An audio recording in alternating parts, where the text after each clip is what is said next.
Posibleng dili na makaapil isip contingent sa mosunod nga kompetisyon sa Sinulog Grand Celebration ang grupo sa Omega de Salonera gikan sa Surigao del Norte.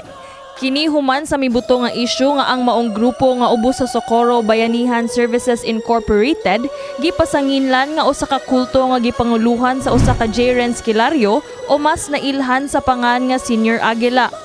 Gani gidakop na ni adtong Nobyembre 7 si Kilaryo, kauban ang 12 ka mga miyembro niini, kinsa nag-atubang karon og 21 ka kaso lakip na ang trafficking in person, facilitation of child marriages, child abuse ug uban pa. Kahinumduman nga midaog isip champion sa Sinulog Grand Parade Free Interpretation category ang grupo sa Omega de Salonera. Apan matod sa usa ka statement ni Cebu City Mayor Mike Rama kaniadtong Setyembre nga kun mapamatud-an ang mga pasangil batok sa maong grupo, adunay posibilidad nga ideklarar silang dili takos nga malakip sa sinulog.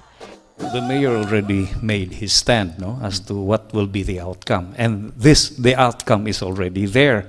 So how could we? This is actually in terms of moral turpitude. Dili na gyud sila qualified to join. Dili gyud na nato makuana nga magbago or whatever. We cannot really allow that to happen. Ngayon ani di ay ni ilang grupo iyat ato gyapong paapilon. Hinuon walay plano nga magpahigayon og background check sa mga moapil nga contingents alang sa mosunod nga Sinulog Grand Parade ang city government apan adunay guidelines nga kinahanglan sundon ang mga interesadong grupo.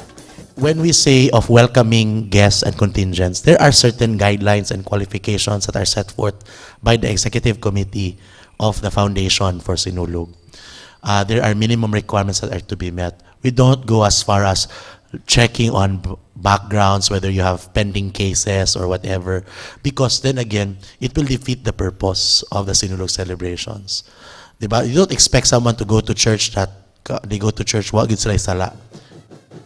Gipaabot nga moabot sa 30 ka contingents ang mosalmot sa parade sa Sinulog sa Cebu, Philippines 2024. Imbitado sab ang ubang nasod nga moapil, lakip na ang contingents gikan sa Korea, kinsa pila na katuig nga guest performer sa Sinulog.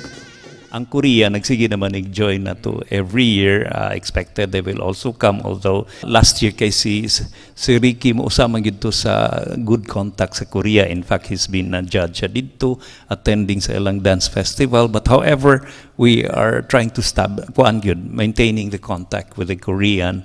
Then we're also inviting all other kining nationalities since this is a festival of festivals. Sa pagkakaroon anaanay 15 ka mga contingents ang nagpakita og interes sa pagsalmot sa maong kalihukan. Gani karong umaabot Disyembre 1 na, ablihan ang registration alang sa mga contingents, activities, floats ug uban pa. Kini si Queenie Joligon alang sa MyTV Cebu.